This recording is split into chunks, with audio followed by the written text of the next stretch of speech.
Hello friends, അപ്പം നമ്മളിന്ന് ഒരു സഡൻ പ്ലാൻ ഉണ്ടാക്കിയിട്ട് എന്താ പറയുക, ക്യൂളർ ഗ്രൗണ്ട് ആക്ടൂൺ സ്വാൻസിറ്റിലേക്കാണ് പോകുന്നത്.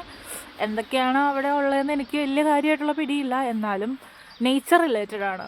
സോ നമുക്ക് പോയി നോക്കാം. ഞാൻ അവിടെ എത്തിയപ്പോൾ തുടക്കത്തിലെ കാഴ്ചയാണ് ഇത്. തുടക്കത്തിൽ നമുക്ക് ആ സ്റ്റോപ്പിൽ ഇറങ്ങി കഴിഞ്ഞിട്ടുണ്ടെങ്കിൽ കുറച്ച് നടക്കാനുണ്ട് അങ്ങോട്ട്.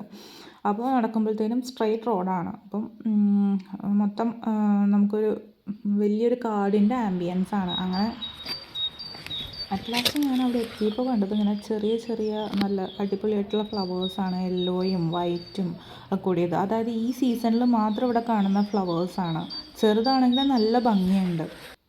യെസ് ഗൈസ്, നമ്മളപ്പോൾ ഇതിൻ്റെ എൻട്രൻസിലെത്തിയേക്കുവാണ്. അതിൻ്റെ അകത്ത് ചെല്ലുമ്പോൾ ചെറിയൊരു കോഫി ഹൗസും അതുപോലെ തന്നെ ഗാർഡൻ പോലെ നേച്ചർ കാര്യങ്ങളൊക്കെ ആയിട്ട് നമുക്ക് മൈൻഡ് കാമാക്കുന്ന ഒരു പ്ലേസ് ഉണ്ടെന്നാണ് പറയുന്നത്. നമുക്ക് പോയി നോക്കാം. എനിക്ക് കണ്ടിട്ട് കൊടുങ്കാട് പോലെ തോന്നുന്നുണ്ട്, പക്ഷെ നോക്കാം നമുക്ക്. ആക്ച്വലി വഴിയൊക്കെ കണ്ടപ്പോൾ ഞാൻ ഭയങ്കര എക്സൈറ്റഡ് ആയിരുന്നു. ഈ വഴിയുടെ രണ്ട് വശത്തും ആയിട്ടെന്ന് പറഞ്ഞിട്ടുണ്ടെങ്കിൽ കുറച്ച് ഡീപ്പായിട്ടുള്ള സൈഡുകളാണ്. അതായത് നിറച്ച മരങ്ങളും അതുപോലെ തന്നെ ചെറിയ ചെറിയ തടാകങ്ങളും അങ്ങനെയൊക്കെ ഉള്ളത്. ആ വൈറ്റായിട്ട് കാണുന്നതെന്ന് പറഞ്ഞിട്ടുണ്ടെങ്കിൽ ഫ്രോസൺ ആയിട്ടുള്ള ഒരു തടാകമാണ്. അതായത് മൊത്തം സ്നോ വന്ന് മൂടിയിരിക്കുന്ന ഒരു സ്ഥലമാണ്. അതാണ് ആ വൈറ്റായിട്ട് കാണുന്നത്. അങ്ങനെ അപ്പോൾ ഈ ഒരു ഏരിയയിൽ ഫസ്റ്റ് നമ്മൾ കാണുന്നതെന്ന് വെച്ചിട്ടുണ്ടെങ്കിൽ നമ്മൾ ജസ്റ്റ് ഒരു ഹൈക്കിംഗ് ഒക്കെ പോലെ കാട് കയറണം. കാട് കയറി at last at the end of the journey നമുക്ക് നല്ല നല്ല സ്ഥലങ്ങളും നല്ല വ്യൂ പോയിൻറ്റ്സും കാണാൻ പറ്റും. അങ്ങനെയാണ്. അപ്പോൾ ഇവിടെ ഉണ്ടായിരിക്കുന്ന മരങ്ങൾക്കും ഈ തടാകങ്ങൾക്കും ഒരു പ്രത്യേകത ഉണ്ട്. എന്ന് വെച്ചിട്ടുണ്ടെങ്കിൽ നമ്മുടെ മൈൻഡിനെ കാമാക്കാൻ പറ്റും. അതുപോലെ നമുക്ക് ഒരു റിലാക്സ്ഡ് ആയിട്ട് നടക്കണം. എന്താ പറയുക, ക്രൗഡൊന്നും ഇല്ലാതെ ക്രൗഡ് ഫ്രീ ആയിട്ട് നടക്കണം. അങ്ങനെ വിസിറ്റ് ചെയ്യണം എന്നുള്ളൊരു സ്ഥലമാണ് നമ്മുടെ മനസ്സിലേക്ക് വരുന്നതെങ്കിൽ ഇവിടെ വരാൻ പറ്റും നമുക്ക്. കാരണം അത്രയ്ക്ക് കാമാവും. നല്ല പീസ്ഫുൾ ആയിട്ടുള്ള സ്ഥലമാണ്. നമുക്ക് റെസ്റ്റ് എടുക്കണമെങ്കിൽ അതിന് വേണ്ടിയിട്ടുള്ള സൗകര്യങ്ങളും ഇവിടെ ഉണ്ടാക്കിയിട്ടുണ്ട്. അപ്പോൾ നമുക്ക് രണ്ട് വഴി ഇതിനകത്ത് കാണിക്കുന്നുണ്ട്. ഏത് വഴി കൂടെ പോയാലും സെയിം പ്ലേസിലോട്ട് തന്നെയാണ് മീറ്റപ്പ് പോയിൻ്റ് വരുന്നത്. അങ്ങനെ അപ്പോൾ ഇവിടുത്തെ ഈ ഒരു എൻട്രൻസിൽ എനിക്ക് തോന്നിയ ഒരു നല്ലൊരു വ്യൂ, കാഴ്ചയ്ക്ക് നല്ല ഭംഗിയായിട്ട് തോന്നുന്നത് ഈ മോസസാണ്. ഇവിടെ ഈ മോസസ് ഈ മരങ്ങളിൽ ഏറ്റവും കൂടുതൽ കാണാം. അപ്പോൾ അത് ഇത്തിരി കൂടി ബ്യൂട്ടിഫുൾ ആയിട്ട് തോന്നി ആ ഒരു സമയത്ത്. അതായത് ഈ ഒരു സീസണിൽ മെയിനായിട്ടും കാണാൻ പറ്റുന്നത് തണുപ്പായതുകൊണ്ടും മഞ്ഞായതുകൊണ്ടും വൈറ്റ് കളറായിരിക്കും. അപ്പോൾ അതിൻ്റെ ഇടയിൽ ഒരു ഗ്രീൻ കളർ വരുമ്പോഴത്തേനും നല്ല ഭംഗി ഉണ്ടാവുമല്ലോ.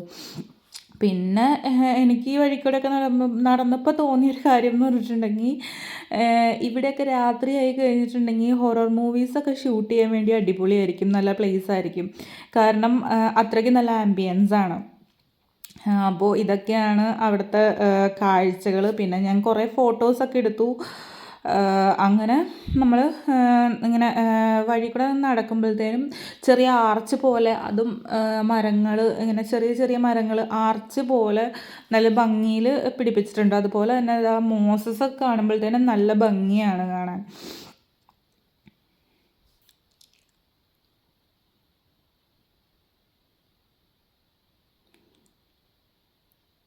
അപ്പോൾ ഇതാണ് ആ സ്ഥലം. ഇപ്പോൾ നമ്മൾ വിൻ്ററിൽ വന്നതുകൊണ്ടാണ് ഇങ്ങനെ.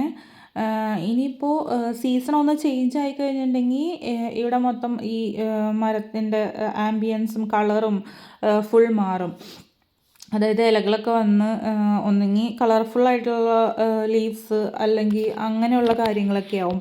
ഇപ്പോൾ വിൻ്റർ ആയതുകൊണ്ട് എല്ലാ കാര്യങ്ങളും എല്ലാ ചെടികളും ഫ്രോസൺ ആയിട്ടിരിക്കുന്നതുകൊണ്ട് നമുക്ക് ലീവ്സ് അങ്ങനെ കാര്യങ്ങളൊന്നും കാണാൻ പറ്റുന്നില്ല എന്നേ ഉള്ളൂ. പിന്നെ ഈ മരങ്ങളൊക്കെ കാണുമ്പോഴത്തേനും ഒരു ഹൊറർ മൂവി ഷൂട്ട് ചെയ്യാമെന്നുള്ളൊരു ചിന്തയിലായിരുന്നു ഞാൻ. മീൻസ് അതിന് പറ്റിയൊരു സ്ഥലമാണ്. അങ്ങനെ നമ്മൾ അതിൻ്റെ ഷ്ലോസ് പോയിൻ്റ് കണ്ടുപിടിച്ചു. ഷ്ലോസ് എൻഡ് പോയിൻ്റ്, അതായത് ഹയ്യസ്റ്റ് പോയിന്റിൽ നമുക്ക് സിറ്റി മൊത്തം കാണാൻ പറ്റും. ആ പോയിന്റ് കണ്ടുപിടിച്ചു. അതായത് കുറച്ച് കുറച്ച് ബിൽഡിങ്സ് അങ്ങനെയുള്ളതൊക്കെ കണ്ടു. പിന്നെ ആ ഷ്ലോസിൻ്റെ അടുത്തേക്ക് നടന്നു. അവിടെ ബ്യൂട്ടിഫുൾ ആയിട്ടുള്ളൊരു ഗാർഡൻ ഉണ്ട്. ഇതാണ് ഞാൻ കണ്ട മെയിൻ ആയിട്ടുള്ളൊരു സാധനം. നമുക്ക് റെസ്റ്റ് ചെയ്യാൻ പറ്റും ഇതിൽ. മീൻസ് കുറച്ച് വലുതാണ്. പിന്നെ കാണാനും നല്ലതാണ്, ഫോട്ടോസും എടുക്കാൻ പറ്റും. പിന്നെ ഇവിടുത്തെ ഒരു ഒരു മെയിൻ ഒരു പാർക്ക് വൈബാണ്. പാർക്ക് വൈബ് മീൻസ് നമുക്കൊക്കെ ഈ ടൂറൊക്കെ, അതായത് എപ്പോഴെങ്കിലും റിലാക്സ് ചെയ്യണമെന്ന് വിചാരിക്കുമ്പോൾ ടൂറ് 1 ഡേ ട്രിപ്പായിട്ട് വരാൻ പറ്റിയൊരു സ്ഥലമാണ്.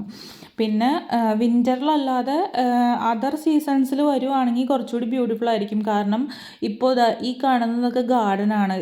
ഇവിടെ ഈ സ്ക്വയറിൻ്റെ ഉള്ളിൽ നിറച്ച് റോസസ് അങ്ങനെയുള്ള കാര്യങ്ങളാണ്.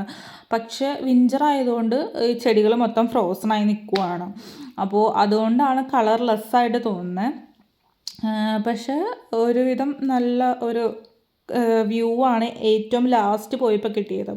ഏറ്റവും ലാസ്റ്റ് ഇതിൻ്റെ എൻഡിങ് പോയിന്റിൽ നമുക്ക് എന്താ പറയുക, ഒരു പ്ലേസിൽ നിന്നിട്ടുണ്ടെങ്കിൽ സിറ്റി മൊത്തം കാണാൻ പറ്റുന്ന ഒരു രീതിക്ക് നമുക്ക് എന്താ പറയുക, ഫീൽ ചെയ്യാൻ പറ്റും. അത് ഒരു ബ്യൂട്ടിഫുൾ ഫീലിംഗ് ആണത്.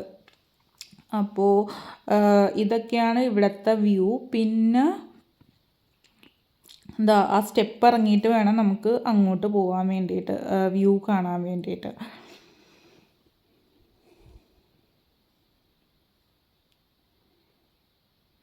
ഇവരെന്തായാലും ഈ ഒരു സ്ഥലം നല്ല ക്രിയേറ്റീവായിട്ട് ചെയ്തിട്ടുണ്ട്. അതായത് വരുന്ന വിസിറ്റേഴ്സിന് ഇഷ്ടപ്പെടും.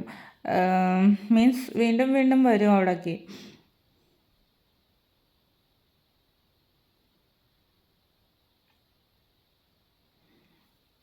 ഞാനിവിടെ വന്നപ്പോഴത്തേനും കുറച്ച് ജർമ്മൻസിനെ പരിചയപ്പെട്ടായിരുന്നു. അതായത് ഫ്രാങ്ക്ഫർട്ടിൽ നിന്നും മ്യൂണിഷിൽ നിന്നൊക്കെ കുറേ ആൾക്കാരുണ്ടായിരുന്നു. അപ്പോൾ അവരായിട്ടൊക്കെ സംസാരിച്ചു. അതുപോലെ തന്നെ അവിടുത്തെ കാര്യങ്ങളൊക്കെ കണ്ട് ഇങ്ങനെ എന്താ പറയുക, എൻജോയ് ചെയ്ത് നടക്കുമായിരുന്നു. ഇങ്ങോട്ട് പോകുമ്പോഴത്തേനുമാണ് ഈ ഒരു വ്യൂ പോയിൻറ്റിൻ്റെ എൻഡിങ്ങിൽ നമുക്ക് സിറ്റി മൊത്തം കാണാം. കണ്ടോ, അതൊരു നല്ലൊരു വ്യൂ ആണ്. സത്യം പറഞ്ഞാൽ ഭയങ്കരമായിട്ട് ഇഷ്ടപ്പെടും. പിന്നെ അത് ഇവിടെ ഒരു ചെറിയൊരു അണ്ടർഗ്രൗണ്ട് കേവും ഉണ്ട്. പക്ഷെ അവിടേക്ക് എനിക്ക് അധികം ഇറങ്ങാൻ പറ്റിയില്ല, കാരണം അത് ലോക്ക്ഡായിരുന്നു. അപ്പോൾ നമുക്ക് ജസ്റ്റ് അവിടെ നിന്ന് കാണാൻ പറ്റുമായിരുന്നു. അതുപോലെ തന്നെ അണ്ടർഗ്രൗണ്ടിൽ എന്താ ഉള്ളതെന്ന് ഈ ഒരു സംഭവത്തിൽ കൂടെ കാണാൻ പറ്റും നമുക്ക്. അത് ശരിക്കും എനിക്ക് ക്യാമറയിൽ ക്യാപ്ചർ ചെയ്യാൻ പറ്റിയില്ല. പക്ഷേ ഒരു അടിപൊളി പ്ലേസാണ്. ആ ഒരു പ്ലേസ് മൊത്തത്തിൽ നമുക്ക് കാണാൻ പറ്റും. അത് തന്നെ ഒരു ബ്യൂട്ടിഫുൾ മൊമെൻ്റാണ്. പിന്നെ ഞാൻ കുറേ പിക്ചേഴ്സ് എടുത്തു, കുറേ എൻജോയ് ചെയ്തു. അങ്ങനെ ഈ ഒരു ട്രിപ്പ് ഹാപ്പി ആയിട്ട് നടന്നു. അപ്പോൾ വീഡിയോ ഇഷ്ടപ്പെടുകയാണെങ്കിൽ എല്ലാവരും സബ്സ്ക്രൈബ് അവർ ചാനൽ.